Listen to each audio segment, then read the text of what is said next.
আজকে ঠিক 11:20-এ কিং চার্লসের সাথে আমাদের চিফ অ্যাডভাইজারের একটা ওয়ান অন ওয়ান একটা মিটিং হয়েছে। এটা একটা প্রাইভেট মিটিং ছিল, এটা ওনারা দুইজনই ছিলেন ওই মিটিংয়ে।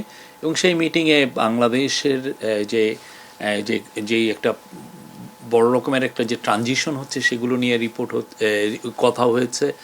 আর আমাদের চিফ অ্যাডভাইজার কিং চার্লসকে জানিয়েছেন যে তারা কী কী রিফর্ম ইনিশিয়েটিভ নিয়েছেন, এই ইন্টারিম গভর্নমেন্ট কী কী রিফর্ম ইনিশিয়েটিভ নিয়েছে সেটা নিয়ে কথা হয়েছে।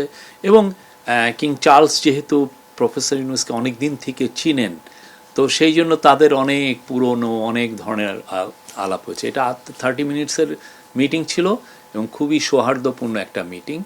এই মিটিংটা মানে আমরা বলবো যে এই পুরো ট্যুরের এটা ছিল সবচেয়েতে আমরা বলবো যে সবচেয়ে ইম্পর্টেন্ট ইভেন্ট।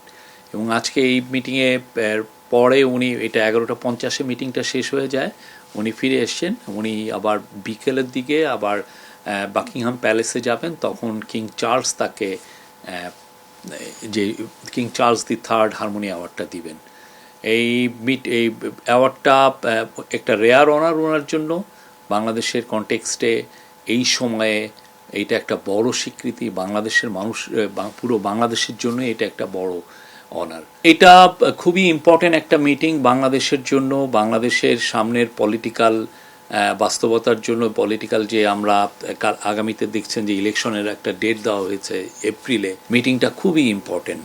এই মিটিংয়ে আমরা আশা করছি যে তারা মানে আমরা এখানে আসলে কি এজেন্ডা এটা না, তারা যে মিটিং করছেন এবং তারা সব কিছুই আলাপ করবেন। কেননা একজন হচ্ছেন বাংলাদেশের এখন ইন্টারিম গভর্নমেন্টের প্রধান, আর একজন হচ্ছেন বাংলাদেশের লার্জেস্ট পলিটিক্যাল পার্টির প্রধান।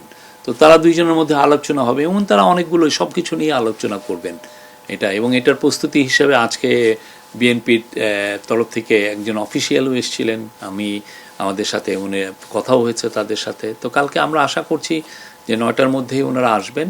আসার পরে একটা 1-to-1 মিটিং হবে। এই ক্ষেত্রে যদি ওনারা মনে করেন যে আরও অন্যান্য কেউ থাকবে, সেটা এই দুজন লিডারই এটা ডিসাইড করবেন।